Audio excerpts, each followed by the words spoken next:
Bismillahirrahmanirrahim. Assalamualaikum warahmatullahi wabarakatuh. Okey, semua pelajar-pelajar sihat ke hari ini? Okey, pagi ni kita akan mempelajari satu topik yang baru.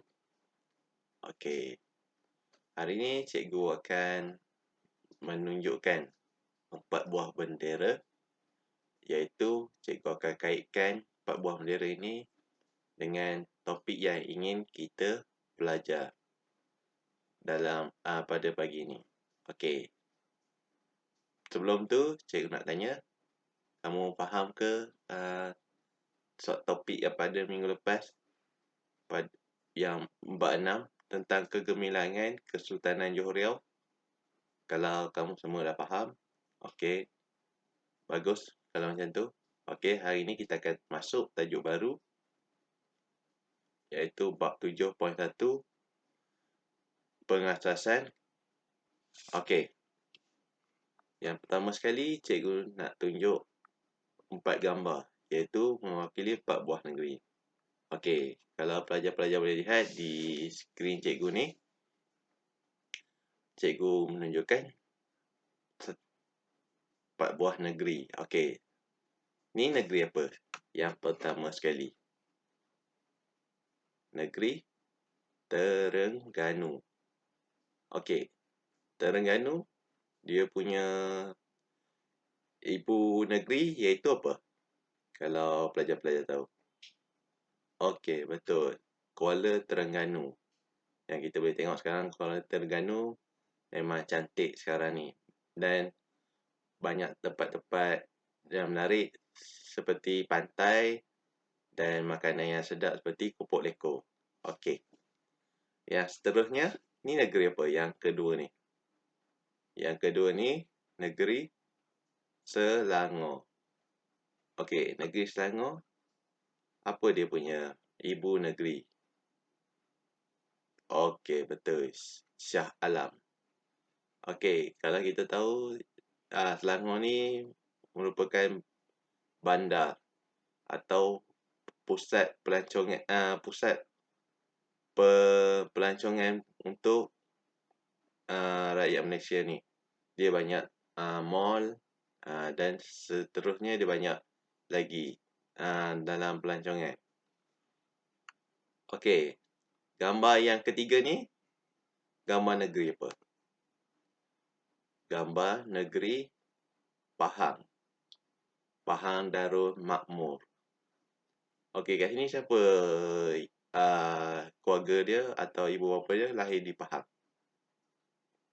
Okey.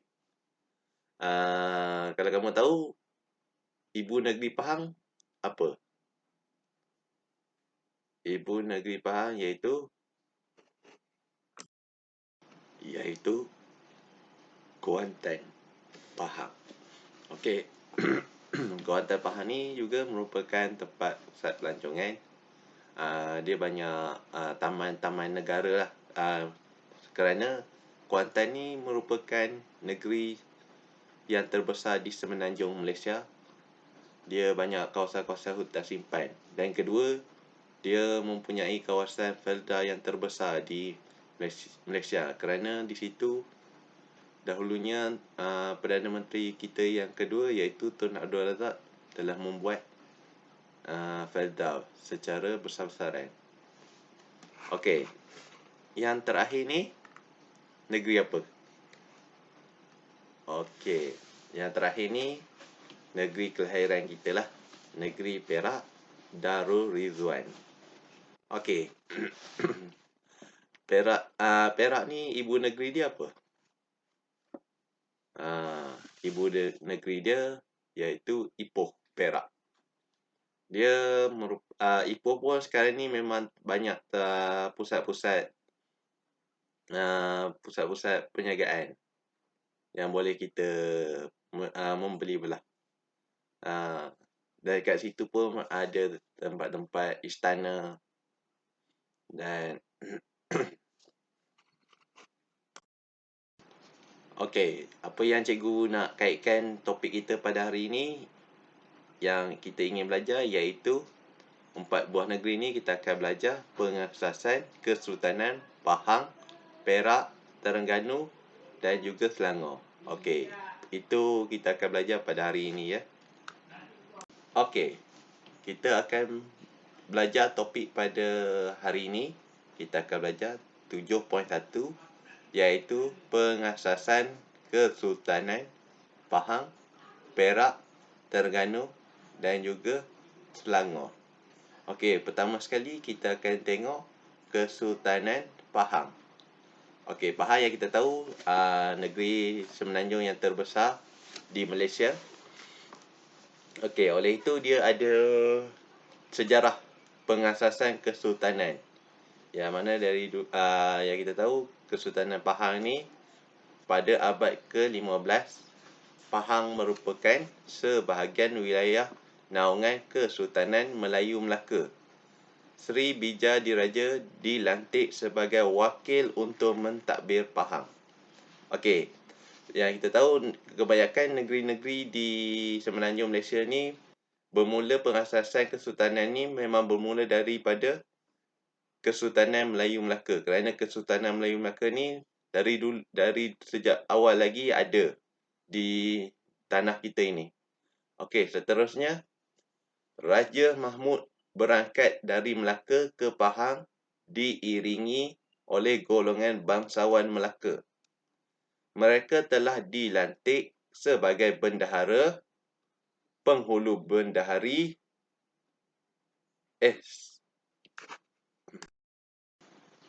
sebagai penghulu bendahari, temenggung dan juga ulu balang besar. Okey, 4 ni . Seterusnya pada tahun 1407, Raja Mahmud mengasaskan Kesultanan Pahang dengan gelaran Sultan Mahmud Shah. Okey, Sultan Muhammad ni merupakan tokoh yang mengasaskan Kesultanan Pahang pada ketika itu dan menggelarkan dirinya Sultan Muhammad Shah. Okey, kita tengok yang bawah pula. Ni susul galur macam mana Kesultanan Pahang berlaku ya. Okey, kita pergi seterusnya. Sultan Muhammad Shah mendirikan pusat pemerintahan di Pekan berhampiran dengan Sungai Pahang. Okey, Sultan Muhammad ni dia mendirikan pusat pemerintahan di Pekan berhampiran dengan sungai kerana dia melihat pada dulunya kerajaan Kesultanan Melayu Melaka berjaya dan menjadi gah di dunia kerana mempunyai sebuah sungai yang begitu strategik. Oleh itu, Sultan Muhammad ni berfikir kalau dia dekat dengan sungai, dia akan boleh memajukan negeri Pahang ini. Okey, seterusnya pada tahun 1495 hingga 1912, Sultan Abdul Jamil Shah merupakan Sultan ketiga yang memerintahkan Pahang dan antara Sultan yang masyhur. Okey, selepas Sultan Muhammad Shah ini tiada, Sultan Abdul Jamil Shah merupakan Sultan yang ketiga pula yang naik selepas Sultan Muhammad Shah. Okey, seterusnya pada tahun 1592 hingga 1614, Sultan Abdul Ghaffar Muhyiddin Shah tidak meninggalkan waris kerana puteranya Raja Muda Abdullah mangkat.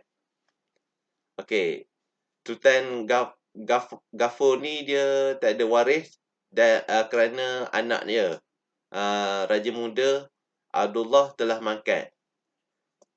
Okey, seterusnya kita tengok keluarga bendahara Johor yang mentadbir Pahang kemudian mengasaskan Kesultanan Pahang yang baharu. Pengasasannya ialah Bendahara Siswa Raja Wan Ahmad. Okey, Bendahara Johor dia telah mentadbir Pahang kerana Sultan Abdul Ghaffur ni tiada waris dan diambil pula tampuk kepimpinannya oleh keluarga Bendahara Johor, dan keluarga ini dia telah mengasaskan Kesultanan Pahang yang baru dan pengasasnya ialah Bendahara Siswa Raja Wan Ahmad pada ketika itu. Okey, seterusnya kita akan tengok Kesultanan Perak. Okey. Kesultanan Perak ni pada abad ke-15, Perak merupakan sebahagian wilayah naungan Kesultanan Melayu Melaka. Serangan Portugis menyebabkan Sultan Mahmud Shah dan keluarga meninggalkan Melaka dan akhirnya bersemayam di Kampar, Sumatera. Okey, yang kita tahu negeri Perak pun dia merupakan sebahagian daripada naungan Kesultanan Melayu Melaka. Okey, pada dahulu selepas diserang oleh Portugis, Sultan Mahmud Shah dan keluarganya dia berlari dan meninggalkan negeri Melaka untuk menyelamatkan diri daripada ancaman serangan Portugis. Mereka melarikan diri di Kampar, dan selain itu Raja Muzaffar berangkat ke Perak bersama-sama alat kebesaran berupa sebilah pedang Curasimangga, kini sebilah keris Cap Mohor, nobat dan juga surat ciri. Okey, kita boleh tengok seterusnya.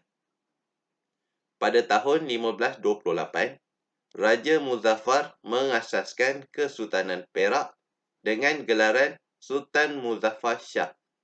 Okey, pada tahun 1528, Raja Muzaffar ni dia telah mengasaskan sendiri Kesultanan Perak dan dia telah menggelarkan dirinya sebagai Sultan Muzaffar Shah, yang merupakan Sultan pertama Perak pada zaman itu. Okey, pada seterusnya, Sultan Muzaffar Shah mendirikan pusat pemerintahannya yang pertama di Tanah Abang, di pesisir Sungai Perak. Okey,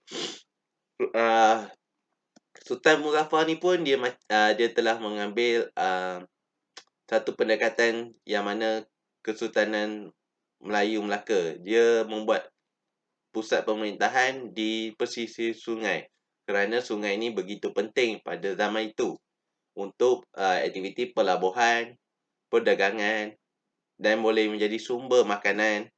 Okey, itu sebab pada zaman dulu memang kalau nak buat sesuatu benda dia kena dekat dengan sungai kerana sungai ini merupakan sumber. Okey, kita boleh nampak ada dua gambar di situ, iaitu makam Tok Menung. Dia makam ni kalau orang biasa cakap kubur lah, tempat penanaman kematian. Okey, ni kita boleh nampak makam Tok Menung. Dan seterusnya kita boleh nampak Istana Iskandariah. Istana ni pejabat untuk pemerintahan.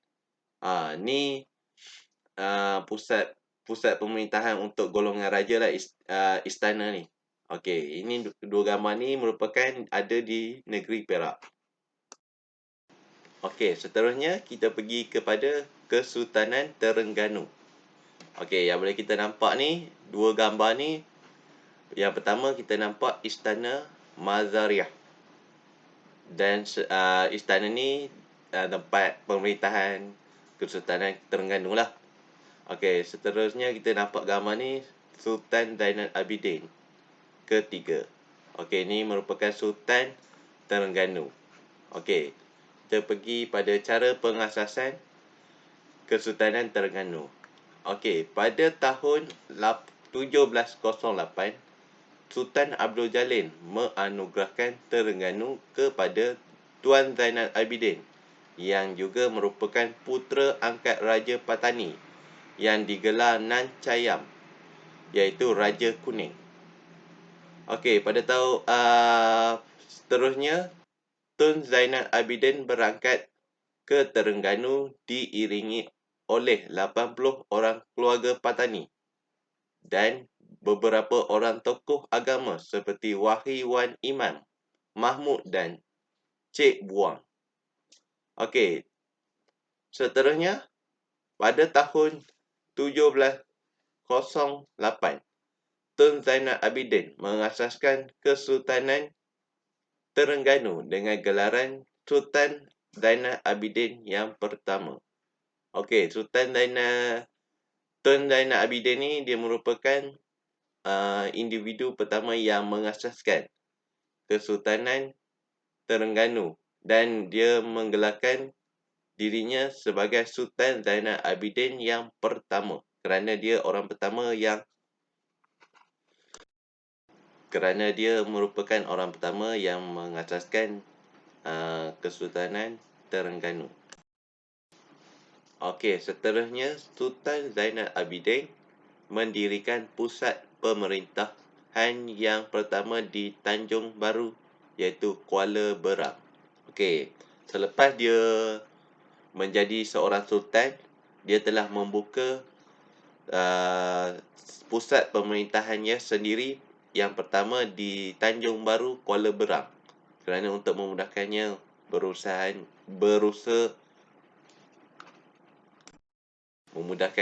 berurusan dengan dalam sistem pemerintahan.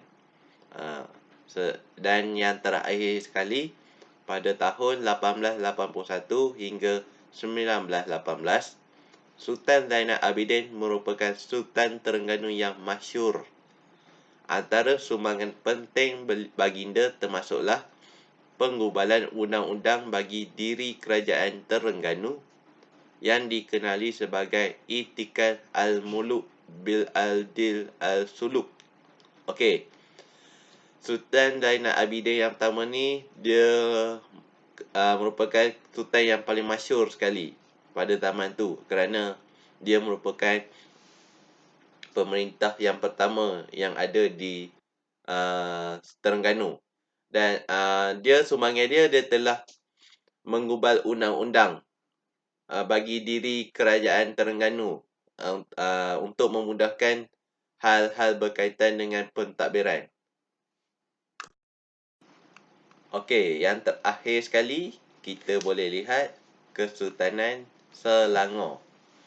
Okey, boleh nampak di atas tu dua gambar, iaitu yang pertama Istana Alam Shah. Istana ni yang kita tahu tempat pusat pemerintahan lah untuk sesebuah kesultanan negeri tersebut. Dan seterusnya kita boleh nampak gambar orang itu, gambar tokoh merupakan Sultan Auladin Sulaiman Shah. Okey, kita pergi pada cara pengasasan Kesultanan Selangor.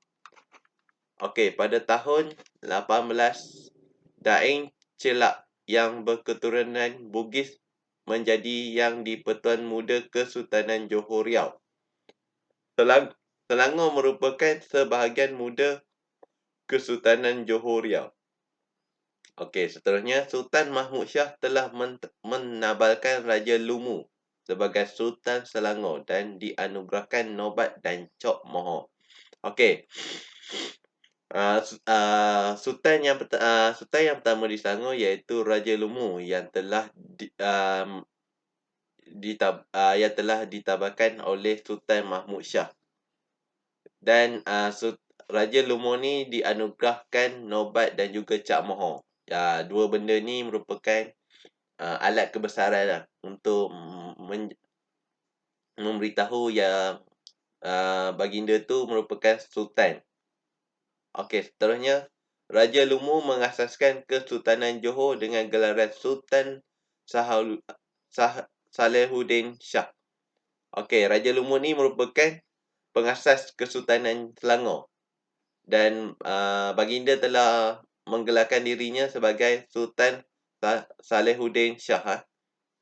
Okey, Sultan Salehuddin Shah mendirikan pusat pemerintah pertama di Kuala Selangor. Okey, pusat pemerintahannya yang gambar itulah, gambar Istana Shah yang merupakan pusat pemerintahan bagi kerajaan negeri Selangor. Okey, seterusnya kita boleh lihat Sultan Auladin Sulaiman Shah pada tahun 1898 hingga 1938 merupakan antara Sultan Selangor yang masyhur. Banyak jalan raya dan landasan kereta api telah dibina. Okey, Sultan Alauddin Sulaiman ni dia pada tahun 1898 hingga 1938 merupakan sultan yang paling masyhur sekali di Selangor kerana dia telah membuat banyak benda perubahan di Selangor, antaranya mendirikan banyak landasan kereta api dan juga membina jalan raya untuk memudahkan rakyat-rakyat di negeri Selangor tu mudah untuk membuat aktiviti harian. Okey, sekarang kita akan berbincang beberapa soalan yang berkaitan dengan topik yang kita belajar pada pagi ini. Okey, yang boleh kita nampak di skrin ni, dia ada 4 soalan objektif dan 1 soalan struktur. Okey, yang pertama soalan objektif, mengapakah wujud Kesultanan Pahang yang baru pada tahun 1884? Okey, kenapa berlakunya perubahan dan juga berlakunya Kesultanan yang baru? Yang tadi yang kita tahu, kerana jawapan dia D ya. Sultan tidak meninggalkan zuriat. Itu menyebabkan Kesultanan Pahang menjadi Kesultanan yang baru pada tahun 1884. Okey, yang kedua pula. Ni tersilap. Ni 2, yang 3 dan juga yang keempat. Bukan 4, 6, 4 tersilap. Okey. Yang kedua, antara berikut yang manakah merupakan alat kebesaran yang dibawa oleh Raja Muzaffar ketika berangkat di negeri Perak? Apa yang dia bawa? Tadi saya dah cerita dia ada bawa 2 benda. Apa dia?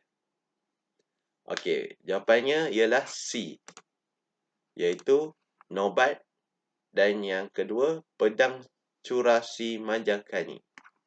Okey, jawapannya ialah C, 2 dan 3. Okey, soalan yang seterusnya, soalan nombor 3. Tun Zainal Abidin berangkat ke Terengganu membawa bersama alat kebesarannya, iaitu sebilah keris. Apakah nama keris tersebut? Apa nama keris yang dibawa oleh Tun Zainal Abidin? Jawapannya ialah D, keris panjang nang cayang. Okey, itu jawapannya. Jawapan yang ketiga iaitu D. Okey, soalan objektif yang terakhir, iaitu apakah yang telah dianugerahkan kepada Raja Lumu bersempena dengan pengiktirafan tersebut? Apa alat kebesaran? Apa benda yang dianugerahkan oleh Raja Lumu untuk menunjukkan dia ni sebagai pengiktirafan sebagai Sultan pada ketika itu? Okey, jawapannya ialah keris. Keris yang merupakan lambang sebagai anugerah untuk sempena dia menjadi seorang sultan. Okey, dapat jawapan nombor 1 D, jawapan nombor 2 C, jawapan nombor 3 D, dan jawapan yang keempat yang terakhir ialah A. Okey, dapat Okey, kita pergi pada soalan yang struktur, iaitu soalan bagi Kesultanan Johor Riau dan juga kerajaan-kerajaan Melayu. Okey, ini soalannya. Kita boleh nampak. Yang pertama, peta berikut merupakan daerah-daerah yang terdapat di dalam negeri Perak. Okey, kita boleh nampak daerah-daerah ni Okey. Dia punya soalan A, jelaskan secara ringkas pengasasan Kesultanan Perak. Okey, kita buat ringkas-ringkas je. Kita akan Ni biar cikgu berikan jawapannya. Okey, yang pertama, pembesar Perak bernama Tun Saban dan Nakhoda Kasim telah ke Kampar dan menjemput putera Mahmud Shah bernama Raja Muzaffar. Okey, itu jawapan pertama. Yang kedua, Raja Muzaffar ditabal menjadi Sultan Perak. Yang ketiga, Raja Muzaffar berangkat ke Perak bersama-sama alat kebesaran. Okey, itu 3 jawapan yang cikgu bagi yang boleh kamu dapat. Seterusnya, ceritakan latar belakang Tok Temung yang merupakan pembesar Perak. Okey, kita tengok di sini yang pertama jawapannya ialah Tok Temung merupakan pembesar asal wilayah di negeri Perak. Yang kedua, pemerintah di daerah Temung. Dan yang terakhir, Tok Temung menghadiahkan batu geliga. Okey, itu dia punya latar belakang Tok Temung untuk menjadi seorang pembesar Perak. Okey, dapat Okey. Okey, soalan yang kedua yang terakhir iaitu C. Sultan Iskandar Zulkarnain telah memperkemaskan sistem pentadbiran negeri Perak dan mula pakai Undang-Undang 99 Perak. Pada pandangan anda, mengapakah setiap negara perlu ada sistem perundangan? Okey, sebab apa kita mesti ada sistem perundangan di setiap negeri? Tak kira lah di dalam kelas sekalipun kita mesti ada sistem perundangan. Kerana apa? Cuba fikir dan kalau boleh, bagi jawapan. Okey. Kita boleh nampak kalau ada sistem perundangan ni, yang pertama dia akan menjaga keamanan. Kerana kalau ada sistem perundangan, rakyat akan takut nak membuat sesuatu perkara yang salah, yang melanggar undang-undang. Dia akan menjadi satu disiplin lah untuk rakyat dan boleh menjaga keamanan daripada negara ini kacau bilau dan huru-hara. Yang kedua, menjaga kedaulatan. Kalau ada perundangan ni, kedaulatan negara akan terjamin lah daripada ancaman pihak-pihak yang tidak bertanggungjawab ni. Dan yang terakhir sekali, iaitu menjaga keselamatan. Okey, kalau ada sistem perundangan ni, keselamatan negara dan juga rakyat akan terjamin. Kerana kalau perundangan ni boleh dengan perundangan ni boleh membuatkan anasir-anasir yang tidak sepatutnya berlaku dan menjaga keselamatan negara dan juga rakyat di negara itulah. Okey, itu saja pembelajaran kita pada pagi inilah. Yang kita belajar pada hari ini iaitu pengasasan Kesultanan Pahang, Perak, Terengganu dan juga Selangor. Okey, kita dapat melihat kronologi ataupun peristiwa yang berlaku, bagaimana Kesultanan empat buah negeri ini boleh terjadi dan juga berlaku. Dan kita boleh dapat tahu siapa yang membina sesebuah kesultanan di Pahang, Perak, Terengganu dan juga Selangor. Dan selain itu, kita boleh nampak alat-alat kebesaran bagi seseorang sultan yang memerintah di empat buah negeri ini. Antaranya, kita boleh tengok keris, nobat, tengkolok dan sebagainya. Iaitu merupakan alat kebesaran yang kita boleh belajar pada pagi ini. Terusnya, kita boleh tahu pusat pemerintahan yang ada di empat buah negeri ini. Yang mana yang kita tahu kebanyakannya pusat pemerintahannya berdekatan dengan sungai. Kerana sungai merupakan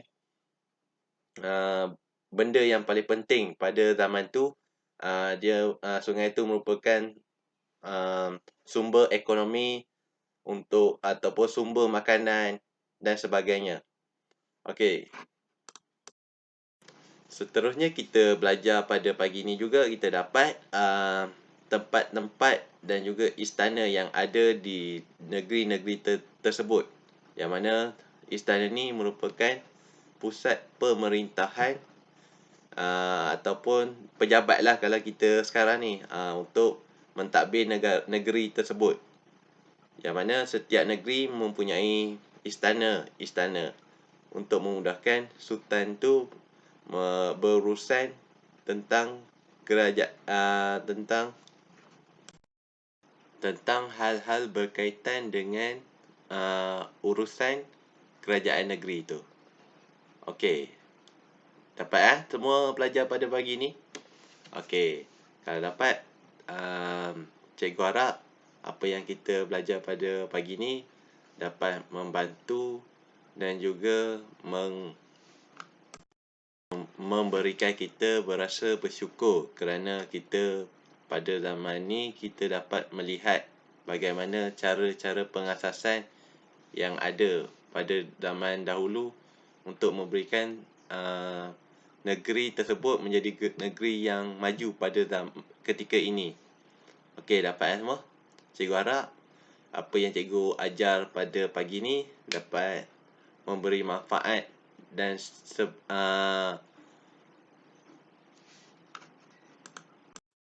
memberikan ilmu pengetahuan kepada kamu semua. Okey. Itu saja daripada saya. Lepas ni saya akan bagi kamu semua modul untuk jawab selama seminggu. Minggu depan boleh hantar kepada saya dan kita akan belajar tentang bab lain pula. Okey. Faham ya? Nanti cikgu akan bagi kamu modul dan kamu akan menjawab selama seminggu. Isnin depan hantar kepada saya. Okey, jelas ya? Okey. Itu saja daripada saya. Saya akhiri dengan salam. Waalaikumsalam warahmatullahi wabarakatuh.